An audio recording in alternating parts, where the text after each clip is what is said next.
We are super excited to have you here. Welcome. I'm not going to talk any longer because we are already running late of time. So please, and let's give Erica a round of applause. Thank you. Thank you, Frederick. Can people hear me in the back? I have a decent sized voice, although I'm not very big. Thank you so much for coming today.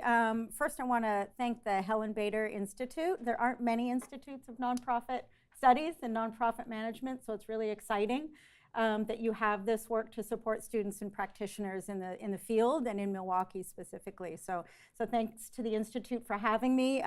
Also to Frederick, Douglas, Bryce, Frank, and Rob, I've been warmly welcomed to Milwaukee, and I really do appreciate it. So I'm looking forward to having a discussion with you today. I think that I'll, before beginning the talk, give a little introduction to who I am and what brought me to this topic. As Frederick mentioned, I didn't come to academia straight out of high school and undergrad. I spent some time living and working in Appalachia, was my first experience as a Reed College student who dropped out before writing the senior thesis because I felt that my questions and concerns with poverty and with working people really needed to be based in experience and based in the lives of people who were organizing and who were struggling. I fell in love with E.P. Thompson's History of the Working Class and felt like I just couldn't write a dissertation without learning from people in place. And I went at about 19 years old to the Highlander Center in Tennessee and talked to the then founder and director Miles Horton and said, I really want to learn about how communities organize, about how communities address questions of hopelessness, of oppression, of deep poverty and struggle in this society. And he said, you won't learn from me or Highlander. Highlander is a people's education center in Appalachia that was founded in the 30s to bring black and white people together when it was illegal to talk about labor issues and organizing issues. And Highlander has followed the movements of every decade since then. Martin Luther King and Rosa Parks were there pre-civil rights movement. But they believe that power comes from the people. That too many times outside experts come in to solve people's problems and don't understand the daily lived experiences of people. And that real wisdom comes when people engage in discussions and analysis and research about their own lives and build community-based strategies for change in partnership with stakeholders and organizations. So long story short, Miles Horton said, you've got to call this woman, Maxine Waller, who is organizing in her town in Virginia. So I went and made a phone call to this woman, Maxine Waller, who's a very charismatic coal miner's wife, and said, can I come learn from you and work with you? And she, in true charismatic form, said, Erica Lee, and my middle name is not Lee, Jesus sent you, come work with me. So I had an amazing year. It changed my life. I learned from a community who initially had blamed themselves that the coal mines had left. They blamed themselves that Union Carbide had left, because they thought that they weren't good enough workers, that they didn't do enough to keep them there. And through the process of community-based economics education, feminist Bible studies classes with all the women from the church, from doing an oral history project about their history, about how they got there as a coal mining town to what happened to the mines in Carbide. Well, they found out through this process that there is a global economy and that Union Carbide went to Mexico because the labor was cheaper. They went along the Maquiladoras border, right? So this was in about 1989. And I saw people transform from self-blame to an active spirit that convinced the individuals and the communities that we actually have power to rethink our future. They moved away from a let's attract a new industry model into what are we going to do to build our own community. We can talk later about the story of Ivanhoe, Virginia, but for me, it catapulted me first into the Reed thesis. I did finish. And I did a comparative study of grassroots economic development to the War on Poverty's Appalachian volunteers and the difference between a community-based approach to an outsider-in approach. But I went and then spent most of the 90s and early 2000s working in projects that embraced this similar community-based empowered development approach. So I worked in youth development in San Francisco. I worked with immigrant and farm worker organizations in California's Central Valley, also with philanthropies that were trying to do community-based empowerment social change work. Well, I had, which led me to this project, throughout this kind of end of this stint, what I now think of as my naive awakening, that a lot of these projects that were privately funded would only go so far.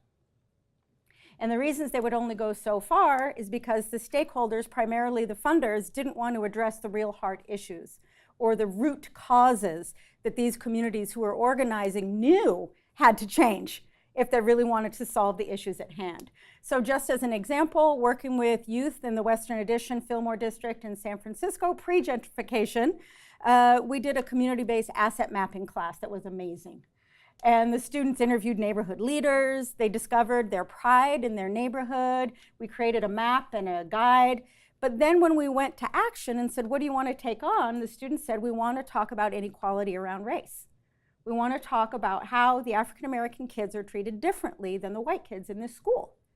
And then all of a sudden, sorry, we like our assets, but we don't want to talk about the problems.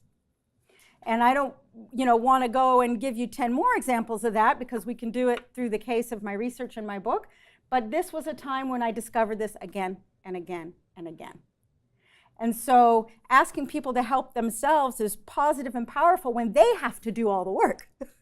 But when systems of power or structures of inequality have to budge even an inch, there's a withdrawal. There's a withdrawal of funding, a withdrawal of major stakeholders who don't want to change themselves, right?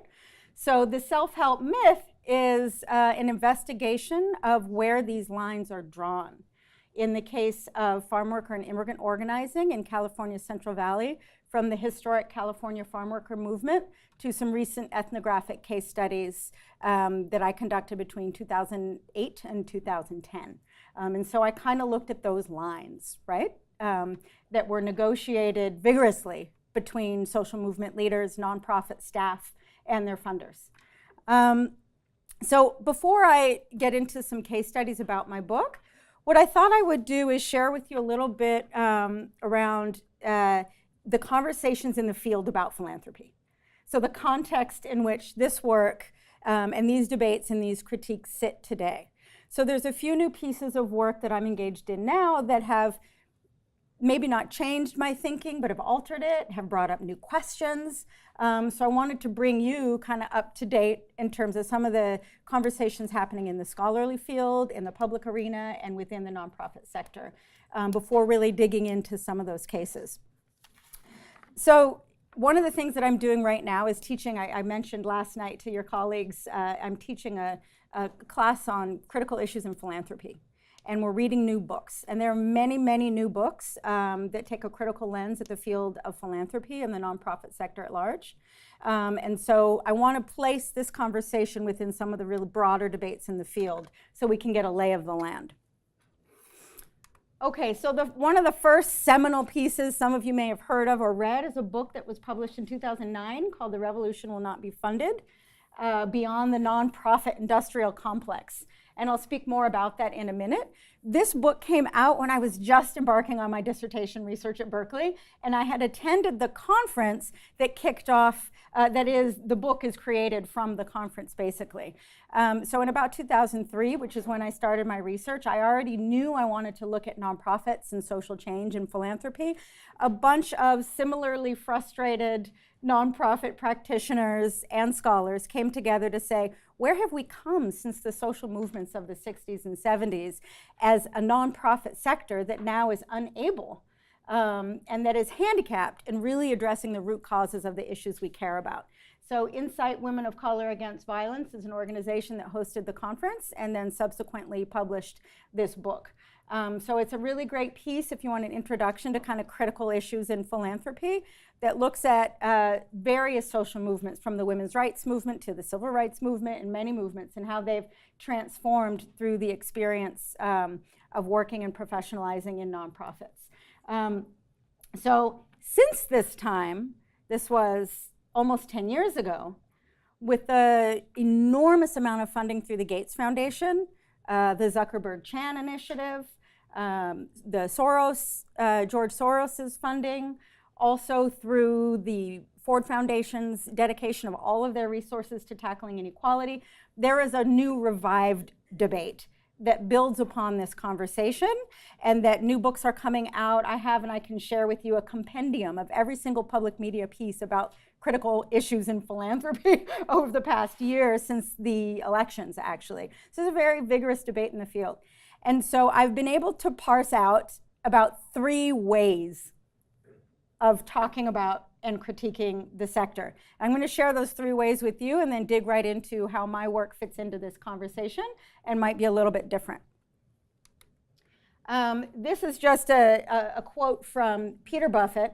And so the critique is happening, before I kind of get to the 3 ways, from insiders as well. This is not just scholars or frustrated practitioners. So Peter Buffett says, inside any important philanthropy meeting, you'll witness heads of state meeting with investment managers and corporate leaders.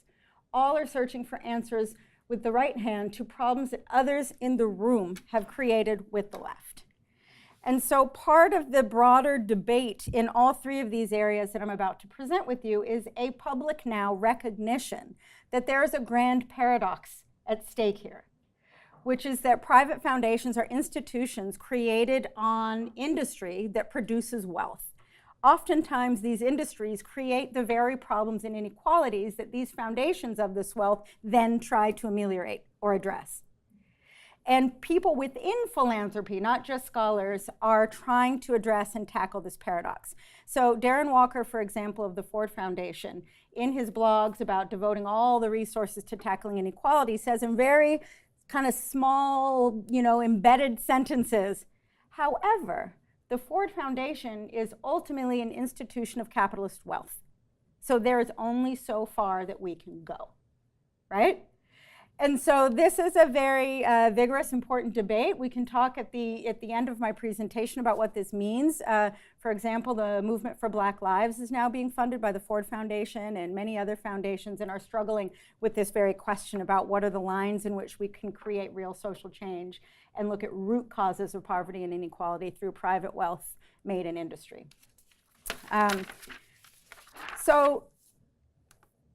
One of the main areas in which people are critiquing philanthropy and talking about philanthropy is this idea of plutocracy, which is basically about the increasing level of private donors and wealthy individuals jumping into the policymaking arena. So not just giving gifts in a traditional sense of charity, or not even creating just strategic initiatives that look at particular community building issues, but really looking at education reform, healthcare reform, global agriculture, global health and medicines to solve worldwide diseases, as Zuckerberg and Chan have made the announcement that they commit to. So there's several scholars. David Callahan has a new book called The Givers that I'm working my way through right now. It's about this big. Looks at the higher levels of donors using private wealth to make strategic policy change. Much more radical scholars, such as Ruthie Wilson Gilmore, call this twice stolen wealth. So the wealth is created once by producing profit on underpaid, low-paid, or not paid appropriation of labor and the environment and natural resources. So that wealth was stolen once, because that's how you make profit, is on low-wage labor or non-paid labor use of resources. It was stolen again by being put into an endowment or a charitable trust that has tax deductions that otherwise would have gone into public coffers and public institutions that everybody could see the benefits from. So Rob Reich is one scholar at Stanford who does an analysis of this.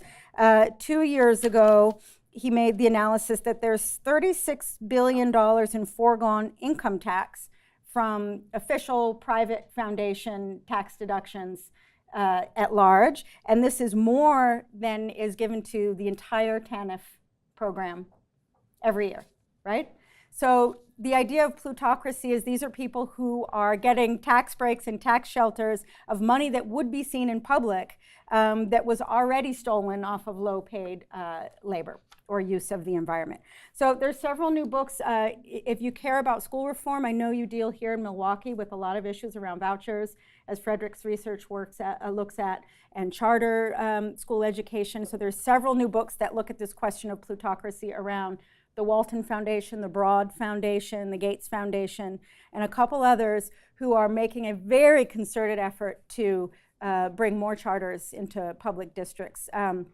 Sarah Reckhoff's book, Follow the Money, is one of the first big studies to look at this. And Megan Tompkins-Stange had a book out this year called Policy Patrons that looks at how these funders are actually organizing for policy change in public arenas with private wealth. So that's a big arena. So the question of plutocracy is one way a lot of people are talking about critical issues in philanthropy. Another is this broader idea of the nonprofit industrial complex. If you can't read from the back, there's a funder saying, my foundation will pay your campaign for your cause, to campaign for your cause, and then the poor nonprofit staff person says, awesome, and then climbs into the cage. My 10-year-old daughter, when she saw the cartoon, when I was preparing the presentation, said, I would just take the money and run. So it's actually not that naive a comment, because we all know that experience. We think that there's a big initiative we could come a part of that might not fit the central piece of our mission, but we could use that resources to do what we want with it, right? So there is a way, maybe halfway out of the cage. So my hopeful daughter thinks so anyway. But I want to speak for a minute about this, because people use the term without really talking about what this theory or what this critique of the sector is about. So the idea of the military industrial complex and then the prison industrial complex is a big field of scholarship that looks at how there isn't one particular reason why young people find themselves caught in a prison to school pipeline, for example. There isn't one reason why recidivism rates are so bad. There isn't one reason why Black communities are so much more affected by mass incarceration than other communities. But rather, there is a bell cage. There's a cage where every single bar keeps us within this pattern and within this cycle repeatedly over and over and over again. So the bars of the cage, for example, are there's only certain acceptable ways of understanding social change. Those of you who've received foundation funding can know it as the theory of change, right? So entrepreneurship is understood in a particular way, or empowerment is understood in a particular way. And we always reframe these grant proposals or these projects to fit the specific theories of change we know will get funding, right? There's also a certain way of acceptable professional behavior. We have to act a certain way. From some of the foundation program officers that I've interviewed, they said when they work inside foundation boards, particularly women of color, they have to act like an economist. They have to make arguments that are backed up by a certain kind of positivist quantitative data. And they can't make impassioned arguments about what communities are really struggling with or suffering from in their communities, right? So professionalized behaviors. There's organizational demands of keeping these organizations running. There's alliances and relationships to be a part of collaboratives with partners you didn't choose, right? You have to be a part of a particular initiative, you have to work with certain partners.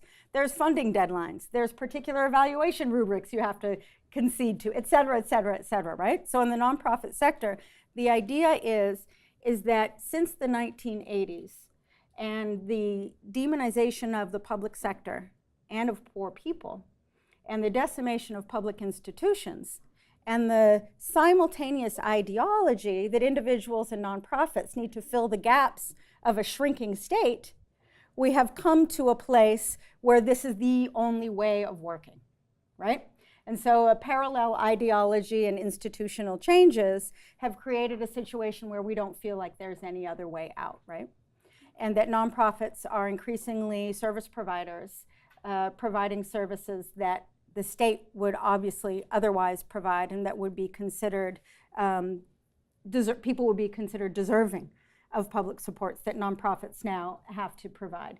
And of course, most of the people who talk about the nonprofit industrial complex come from social movements. And they talk about how their movements have transformed through this process. There's several books to look up. John Arena has a book called Driven from New Orleans that looks at how nonprofits have played a central role in changing urban housing in New Orleans, pre and post-Katrina, and have really decimated the housing stock through nonprofit organizations with private developers and federal housing programs, actually, to change the nature of that landscape.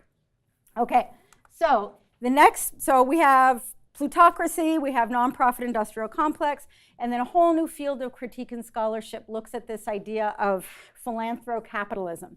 So if you think of philanthrocapitalism not as just twice stolen wealth, once stole from the industrial process that takes the profit from underpaid labor, not then twice from the charitable deductions that otherwise would be in the public coffers, but then thrice stolen because now these philanthropists want to make money on those charitable endowments. So this field is a new field of critical philanthropy research that looks at how private philanthropists and wealthy donors are making money on their charitable, so-called charitable initiatives and projects. So there's a very strident book called No Such Thing as a Free Gift by Lindsay McGoey. And if you read that book, you'll get the kind of entire scope of the philanthrocapitalist argument. She looks at the Gates Foundation and how, for example, grants to private businesses such as Vodafone in Africa are creating new markets that then show a return on investment for particular industries and broader financial markets that see a flow back into the investment portfolio of many of the donors. There's another piece of work by scholar Morvaridi who looks at Gates and Rockefeller and a couple other foundations who have really taken on the idea of food insecurity and global agriculture, but are actually doing so in partnerships with Cargill and Monsanto.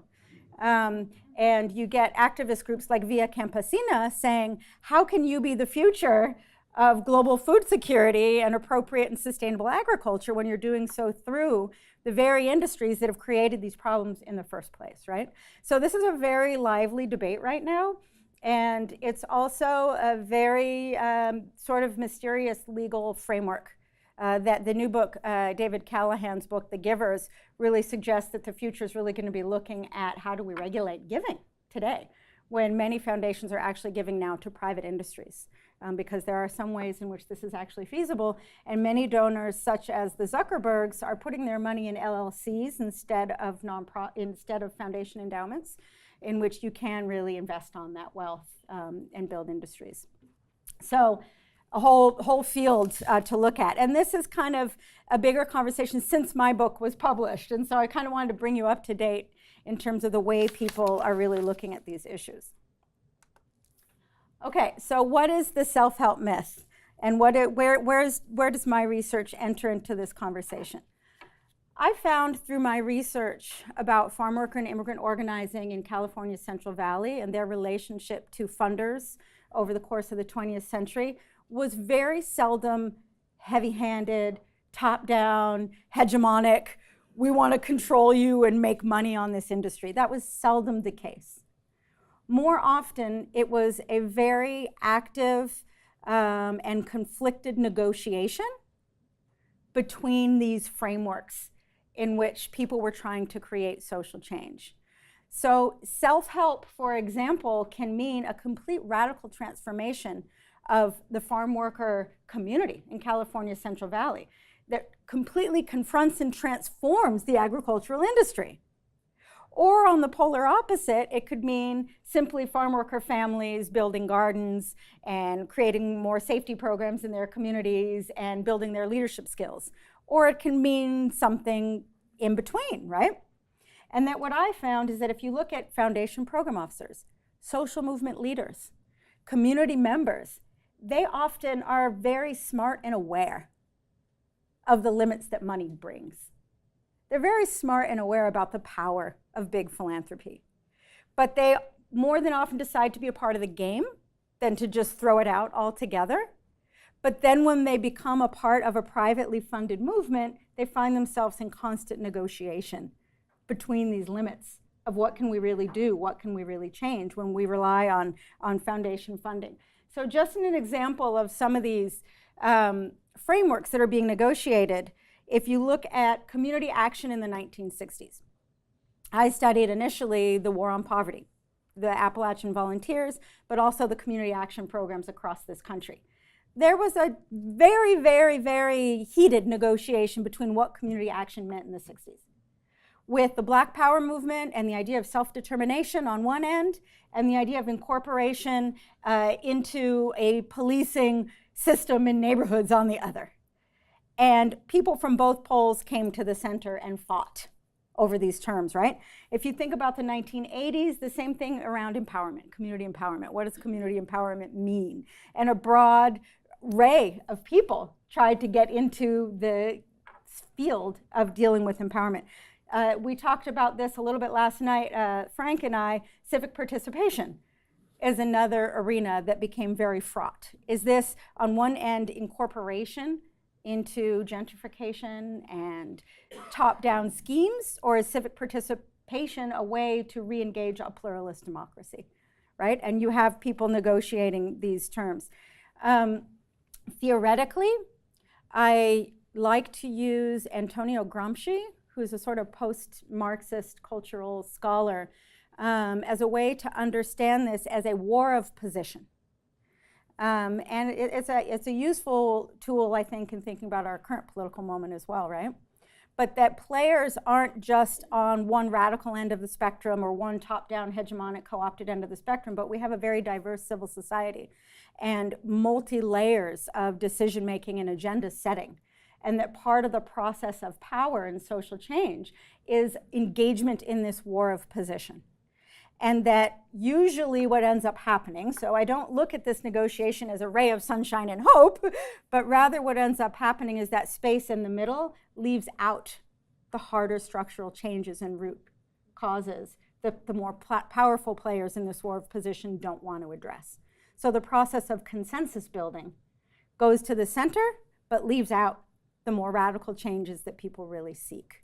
So I look at the self-help myth as a war of position because people are constantly creating myths about what self-help means. And they're usually using ideas that most of us can agree to. Who doesn't think that we need to help ourselves out of hard situations? We all do, right? But it means something else when you talk about who needs to change and what systems more broadly need to change. So my case study, and I'll try to go through this a little more quickly so that I do hope we have plenty of time to discuss, but I'm going to go through a little bit the kind of 3 case studies in my book. So the first case study looks at the California farm worker movement. The second case study looks at a 1990s foundation initiative, and the third case study looks at a more recent foundation initiative. So I'm going to kind of go through how this war of position was negotiated in 3 different case studies that are featured in my book. And I'll try not to go too much into the weeds in detail, but if it wasn't full enough for you, we can talk about it after in discussion time. But this idea of this negotiation for the California farm worker movement was fought on a terrain with the poles of self-determination, meeting a complete radical transformation of the agricultural industry on behalf of the human rights, the well-being, and the self-determination of California's migrant farm workers. And Cesar Chavez and Dolores Huerta, and I was honored to be able to interview Dolores Huerta, who's a co-founder of the farm worker movement with Cesar Chavez, said at the very beginning of the movement, they had a very firm stance against outside ownership of the movement.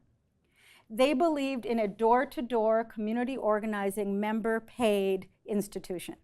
So farm workers and their families were paying $5 a month.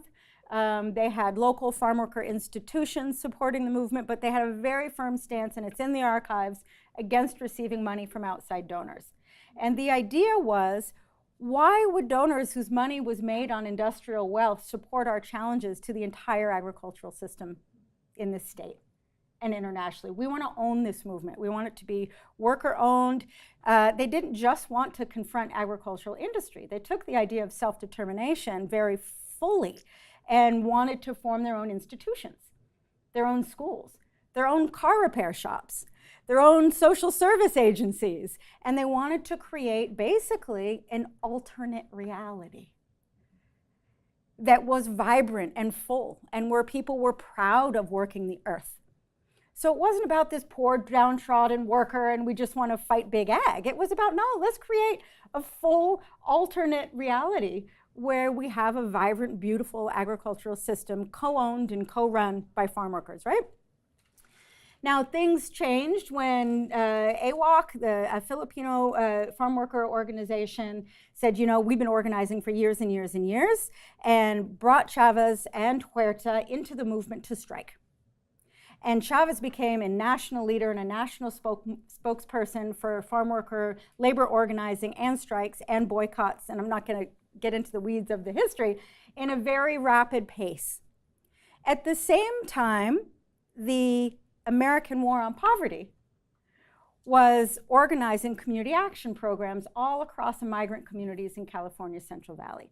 So what you had is this polar extreme of self-determination as the seeds of the movement happening concurrently to union organizing, strikes and boycotts, and investment from the federal government in tackling poverty through community action programs across this region. Now, where private foundations come in is that many private foundations, particularly the Rosenberg Foundation, invested in addressing farm worker poverty for many, many years before the movement. And I believe and argue, and this is hardly and seldom in the history books, really helped catalyze the movement at this strategic conjuncture of labor organizing and the war on poverty. And if these really small migrant leadership organizations that the Rosenberg Foundation had funded since the 1940s had not been in place, we might not have seen the leadership that was in place at this critical conjuncture of the movement building, of the war on poverty, and of the self-determination projects of the California farm worker movement. So I interviewed many, many people who received their training, their organizing training, their leadership development through the Rosenberg Foundation. So Rosenberg's often been called the, Ruth Chance and Leslie Gaynard were their first presidents of the Rosenberg Foundation. And Leslie Gaynard is often called the first program officer west of the Rockies. And they were doing some really cutting edge work right post-Depression era to build opportunities in leadership and empowerment for farm workers across the region. And then Ruth Chance, who came after Leslie Gaynard, even invested in farm worker organizing. Now, at this critical moment that I'm describing, Ruth Chance knew that the agriculture industry would not be happy about the Rosenberg Foundation funding farm worker leadership and organizing when strikes were brewing. They had invested in farm worker leadership, farm worker development, even farm worker organizing way before the first strike in 1964. She was very smart, this is archived in her oral histories, and said, you know what, if I go fund the church instead of the union, it might be a better strategy, because she wanted to keep supporting and funding the movement. See, this is why I get out of the philanthrocapitalism mold, because we have a lot of really great, smart brokers and strategists in philanthropy who believe in social change. And she decided to fund Migrant Ministries, which is an ecumenical group that was doing farm worker organizing at the time, and continued to fund Migrant Ministries over the years. However, they made a very explicit statement about not wanting to fund strikes and not wanting to fund organizing, right? So they told Cesar Chavez, if you form nonprofits, we can continue to fund you. But we can't fund any organization associated with the AFL-CIO. We can't fund strikes. We can't fund boycotts. And Chavez knew that money was coming into the region through the war on poverty, through the Rosenberg Foundation, and that a lot of other organizations like the American Friends Service Committee, Quaker organization, was doing a lot of great migrant leadership work at the time. And Chavez had determined, if we don't take money from outside funders and from the federal government, someone else will. And it'll siphon energy away from our movement. And in the archives at a board meeting, and I caught this and I just landed on it, he started calling their newly formed nonprofits so that they could continue their relationships with the Rosenberg Foundation, eventually the Field Foundation, the Ford Foundation. He called their nonprofits the hustling arm of the union. So this was a key strategy in this so-called war of position. I'm going to hustle this money, but I'm still going to do what I'm going to do. And he repeatedly called it the hustling arm of the union. Now, in a 1965 Rosenberg Foundation report, and the first strike was in '64, they had determined that, you know what, in terms of this battle of self-help, almost everybody approves if farm workers decide to build houses for themselves, because they had invested in a lot of self-help housing work. But not everybody approves if they decide to go on strike.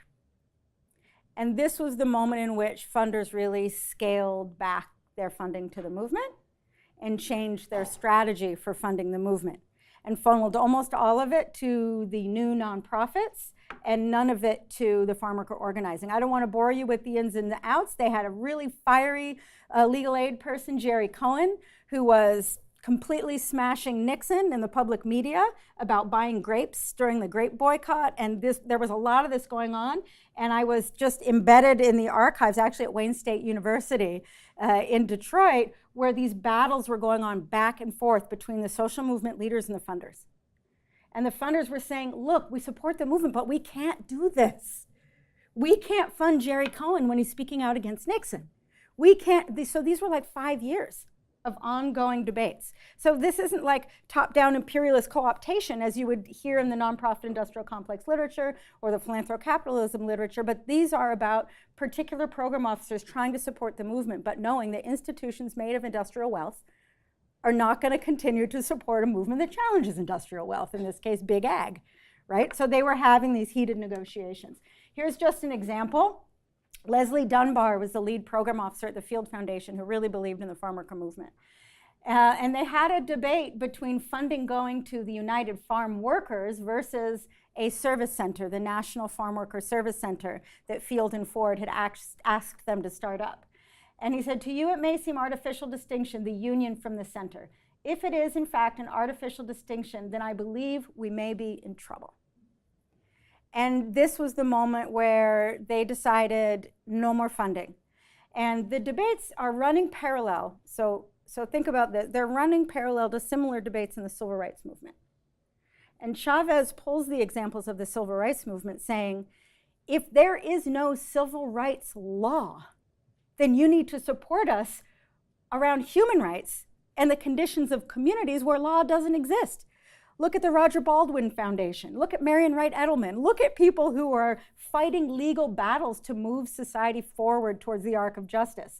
And Chavez says the conditions of workers and their families who are struggling in these communities is a civil rights issue, but they wouldn't have it. And so there was, violence on picket lines. There was Governor Ronald Reagan, and kind of long story short, the Teamsters entered into the field and gave much easier contracts to the growers and the farm workers.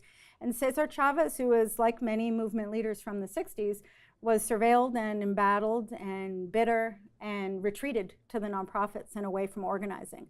It's not a straightforward foundation co-optation, go work at nonprofit story, but it's what happened to a lot of people in the early 1970s when the battle started to get much more complicated and violent and lost to stakeholders who are willing to compromise. So Cesar Chavez, and I chose not to include this in my book because I don't think it's useful in print to join the conversation about bashing movement leaders who are dealing with many, many, many struggles during that time.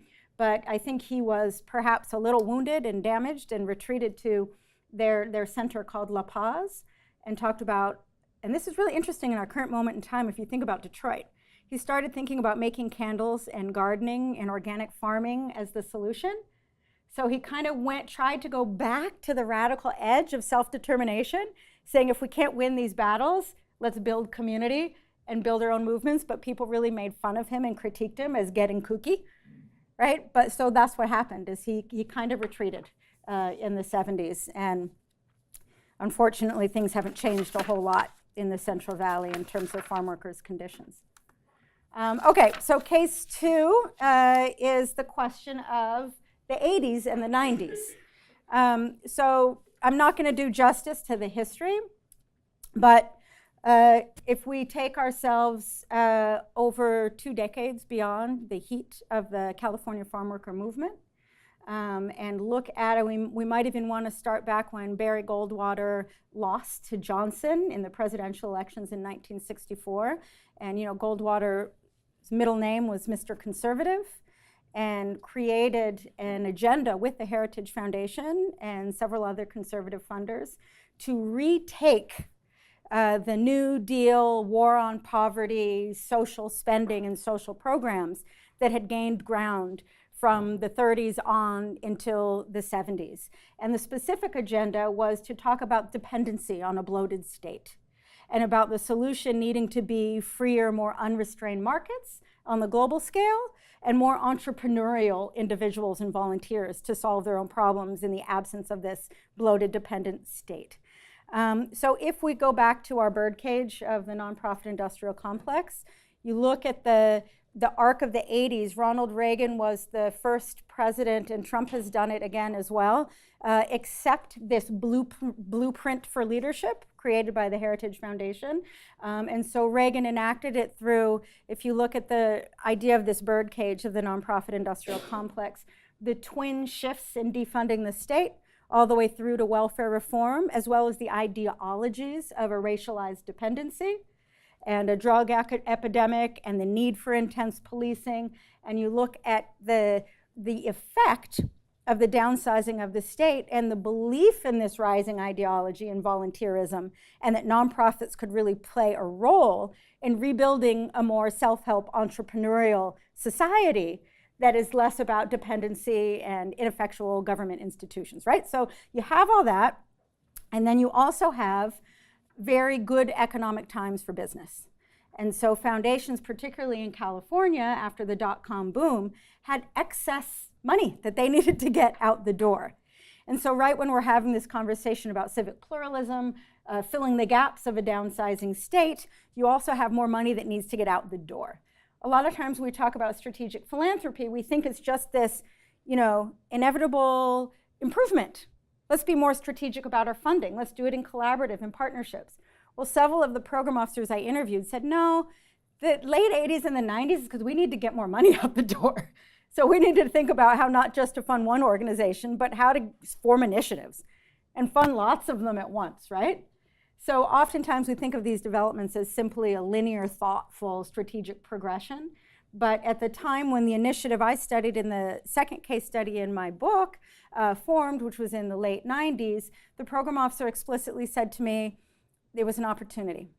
There were more and more undocumented immigrants because of these political shifts that I just described, which also include a global realm, which is NAFTA, and the decimation of rural farms in Mexico that sent many, many more undocumented immigrants north to work the farms in California, and global agriculture's consolidation into many larger profit-making sort of big-scale farms. And so now you have more profit in the agricultural industry, much more undocumented immigration, and a movement both for and against immigrants in California. If you think Prop 187, right?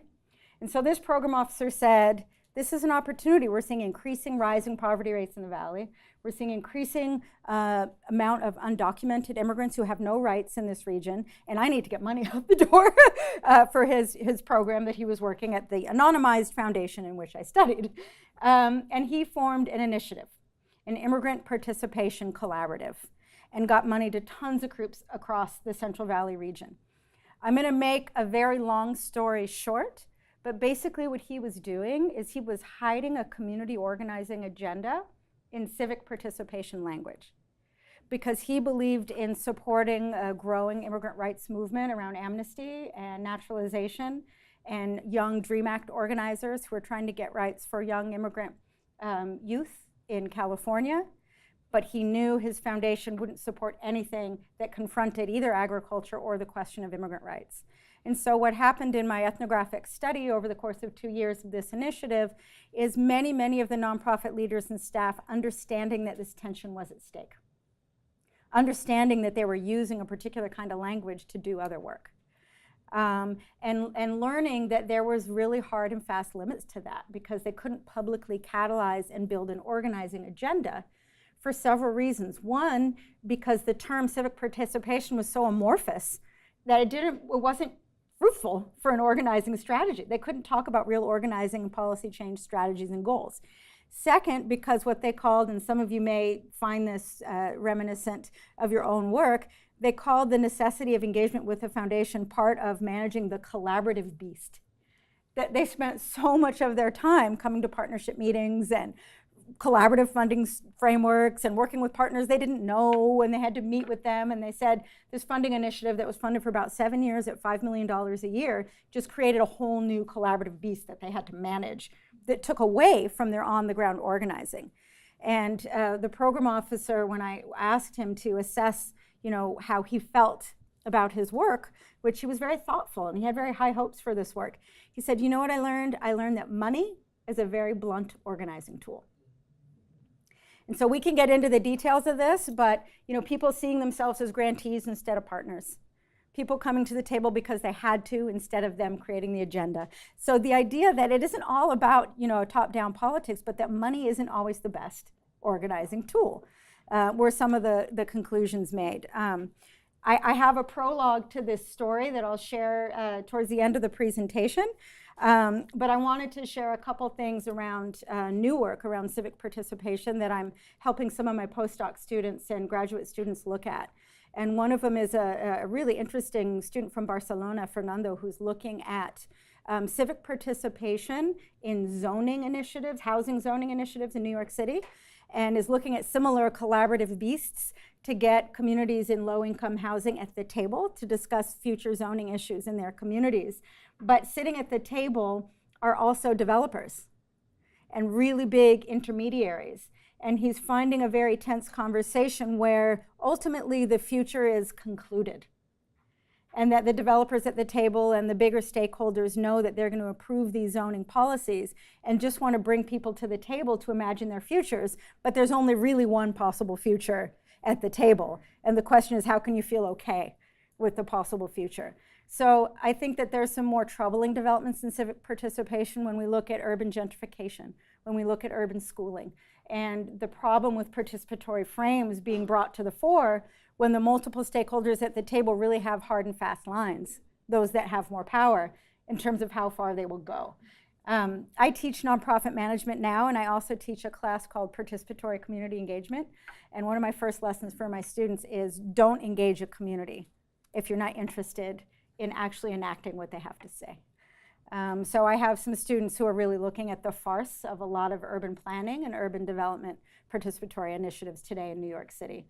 But I'll talk more about, in an epilogue, about my Central Valley Immigrant Participation Collaborative.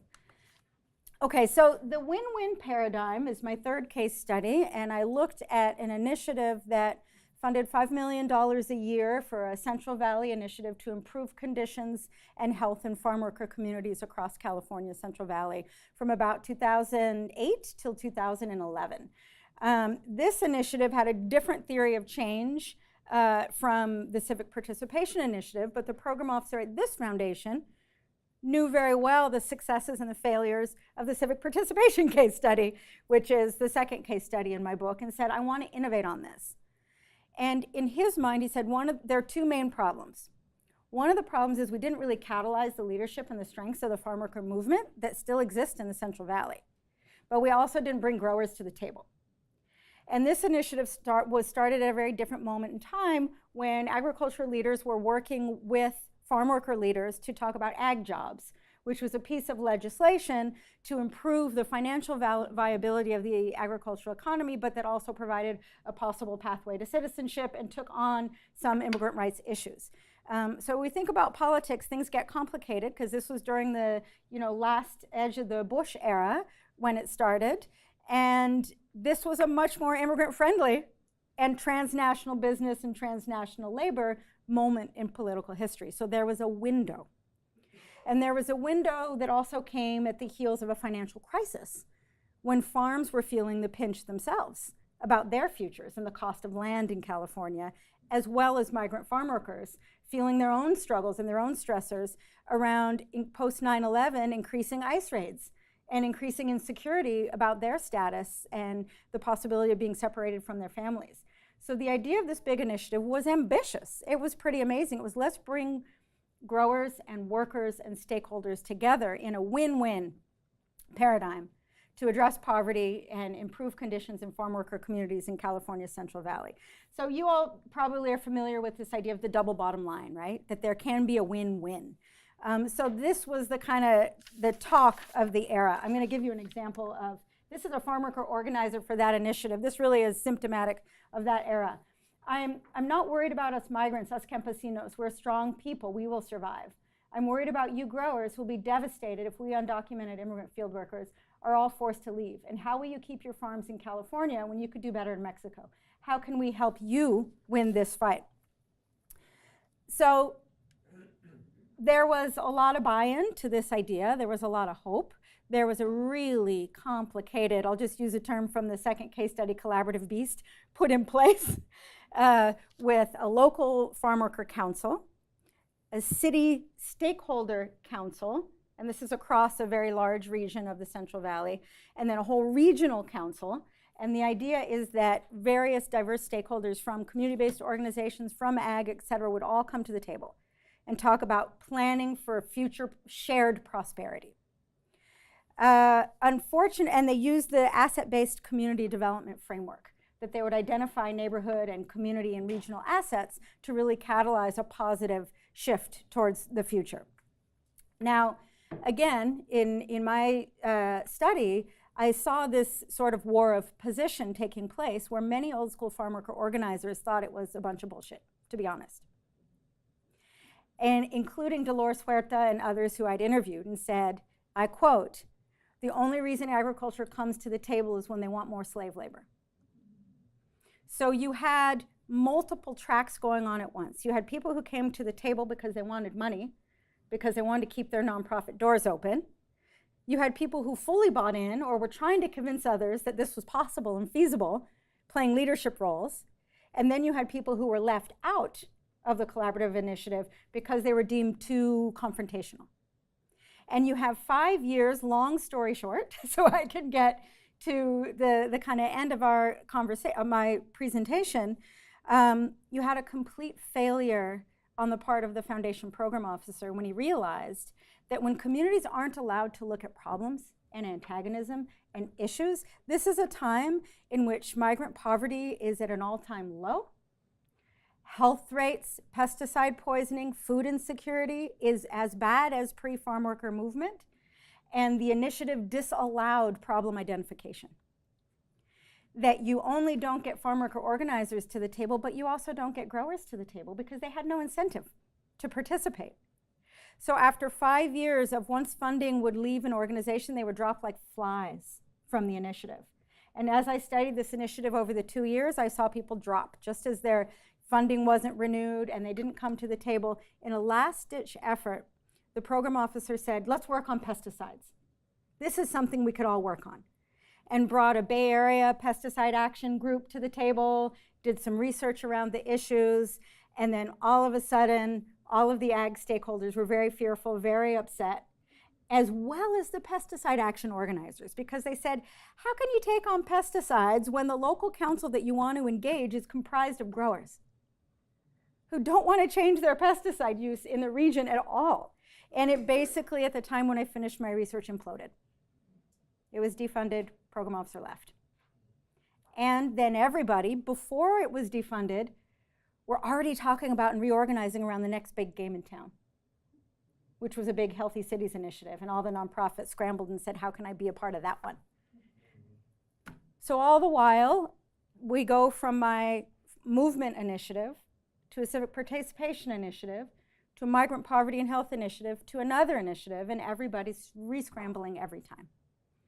And ultimately, none of the real issues at stake are addressed. So this is 2015 data. Tulare County had this is one of the main areas that these initiatives were organizing in, had enormous farm sales, $7 billion in 2015, which is a drought year, but 20% of families were below poverty line income, 40% of children are in poor households. You don't actually have that very different statistics here in this region, right?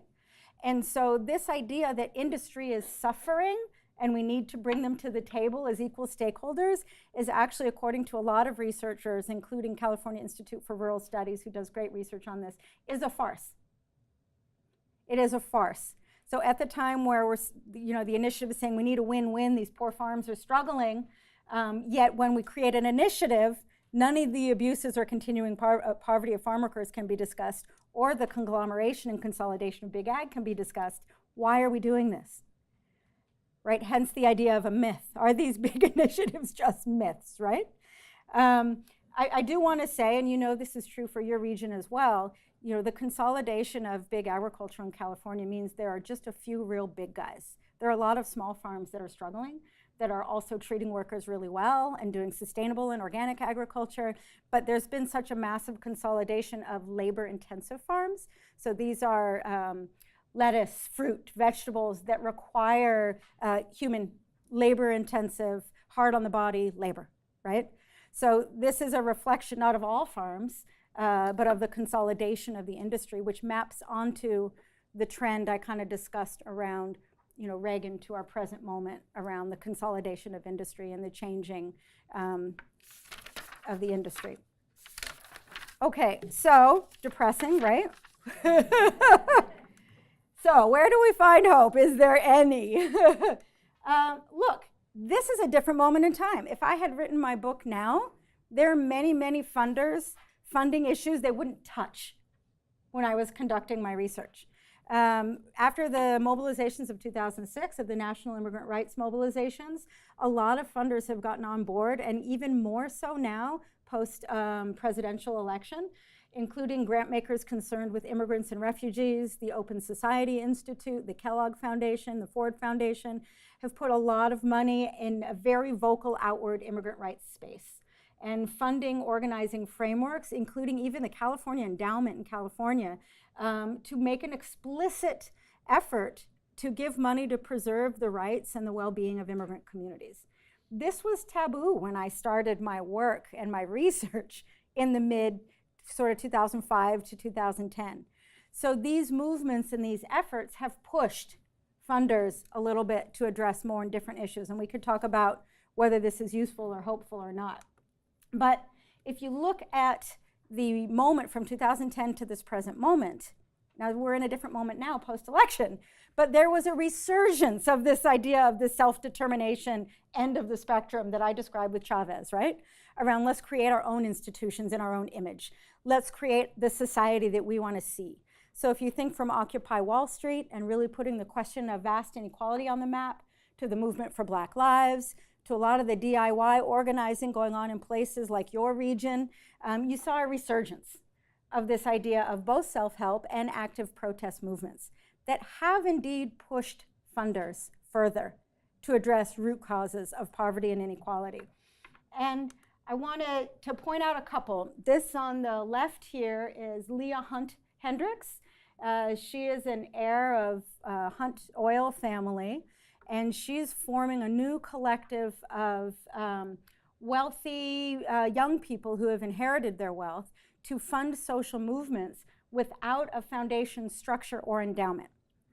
So it's a funding network similar to the inherited wealth of the 60s, like the funding exchange, but with new ideas and new motives. And they created a Funders for Justice and several other funding sort of apparatus to get rapid, flexible, ongoing funding to social movements for social justice, inequality, oppression. And they have a mission statement you can look up. They're called Solidaire, S-O-L-A-D-A-I-R. And they funded, for example, a lot of the Standing Rock organizing in a pretty rapid way.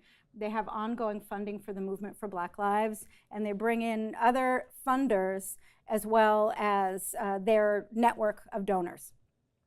This is a very selfish thing, in my current class, I have my students writing case studies of foundations, and one of my students, so I could share with you if she allows, did a study of Solidaire and looked at what they're actually trying to do and what they're trying to do differently. They actually have an MOU that you have to sign to become a funder in their network about agreeing to principles, values, and both operational values about philanthropy.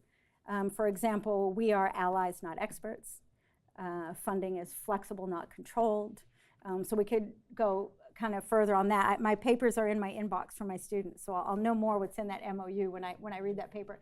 And of course, you know, it's really interesting that post-election, I found myself wondering if this critique of progressive philanthropy that's really trying to support and negotiate social movements is the right space to critique, because as I critique Darren Walker for trying to solve inequality through an institution of wealth, but now see him coming out very vocally to support immigrants, to support communities of color, I feel a little differently, right? So I think that there's an important moment to push mainstream funders to tackle the issues of our time rather than just critiquing, because we could really be looking at other philanthropic efforts that are quite more troubling these days, I think. So National Committee of Responsive Philanthropy also made a blueprint for organizing social movements in the Trump era. I'm not sure if the Trump era is their framework, but it was the impetus. And they created a whole framework to suggest funders follow and buy onto. So here are some new trends to look out for in this ongoing kind of war of position over social change, social movement funding. One of them is that even the Ford Foundation, who says they will devote their entire endowment to address inequality, most funds, and this is statistic, you can see it in the work of Rob Reich, of Ben Soskis, of David Callahan, is going to really large intermediaries, not grassroots groups. And I think that this is really troubling, especially when we think about our political moment in time, and we're not talking to one another in communities. We're not building as many member-owned and member-led, door-to-door neighborhood work that's really going to change the fabric of our potential to recatalyze organizations that are building community at the local level. So even all that immigrant organizing that I referenced is going to really big intermediaries. Most of the racial justice work is going to really big intermediaries and national platforms. I see that as cause for concern.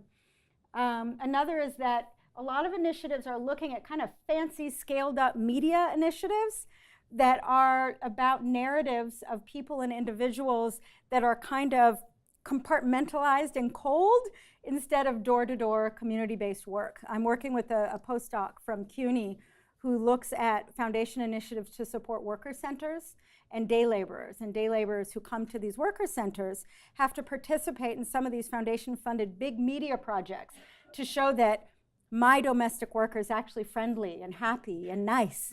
And you can work with her, right? So there's a lot of partnerships in the tech industry saying, let's create these, go back to my last case study, this win-win environment where we can create a healthy environment for employers of day laborers and make the day laborers feel more welcome, where nobody's actually getting any raises, right? So that's another area of concern. Apps over organizing and relationships. There's a lot of initiatives to say, how can we protect communities and workers by creating apps? Things that people can do on their day, in their individual lives, their individual moments. People are finding that not only does this not build relationships or movements or communities, but it also puts a lot of poor and marginalized people at risk of being surveilled or targeted, especially undocumented people. And there are many market-based strategies. One, for example, in the farm worker space is a Coalition of Immokalee Workers. Is a very hopeful, interesting farm worker organizing group in Florida in the tomato fields. But they've turned to this really interesting, and it's really catching fire. It's kind of the new win-win paradigm, fair food program, where growers will sign on to sit at the table as a market incentive to get really great promo and inclusion in the fair food program if they pay a penny more a pound on the tomatoes. And so there are a lot of market-based strategies saying, how do we convince industry that it's good for them to join these social justice initiatives? Yet a lot of other farm worker organizers are saying, we're now replacing privatized, monetized agreements with state monitoring. And nobody can get onto these fields to see what's actually going on other than the growers and the coalition who made this agreement, right? So this sort of market-based solutions is a kind of big area, I think, to keep an eye on in terms of nonprofits looking at how to engage industry and who's really winning in those contexts. I'm going to make a provocative statement, and you could agree with me, you could disagree with me. I'm very open to discussing. But I feel, and I sat on a panel at Arnova, the Association for Research on Nonprofit and Voluntary Action, of several of us who have new books out on philanthropy, and we had really differing opinions. And a couple of the scholars felt that private foundation investment in politics and in democracy and in public institutions. It's just plutocratic, period. And we should be wary and cautious of it. And I don't feel that way. And this is part of my provocation to you all. I feel like we have institutions we need to save. We have people we need to protect.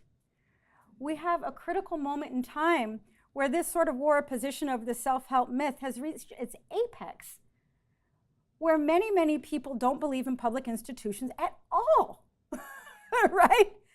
And that the only solution is for people to pick themselves up from their bootstraps in regions like Appalachia, where you have no industry at all. The only support systems they have are from public systems and their own sort of underground entrepreneurial activities, right?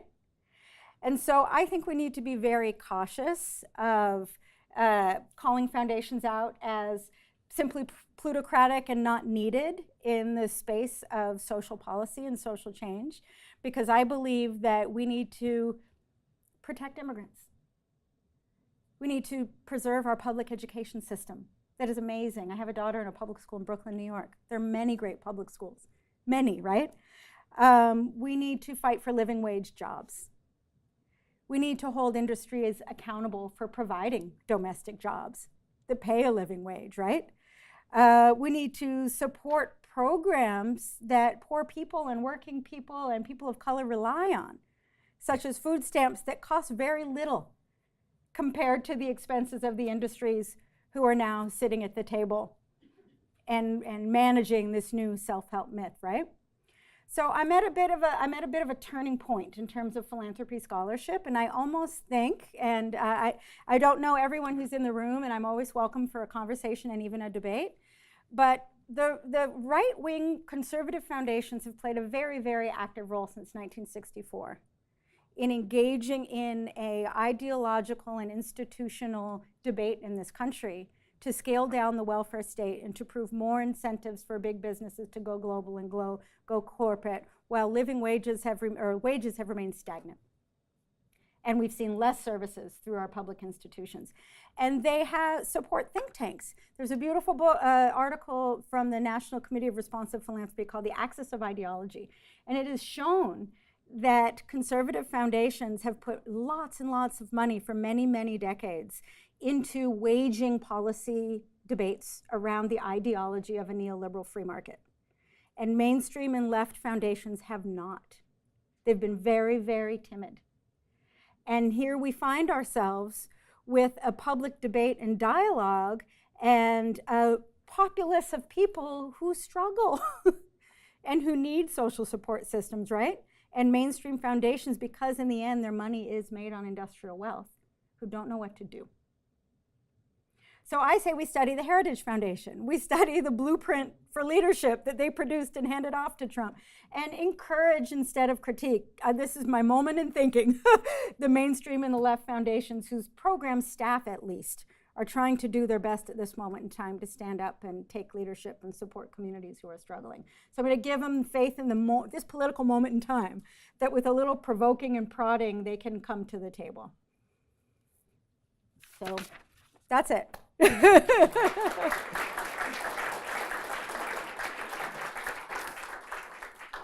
right, thank you very much.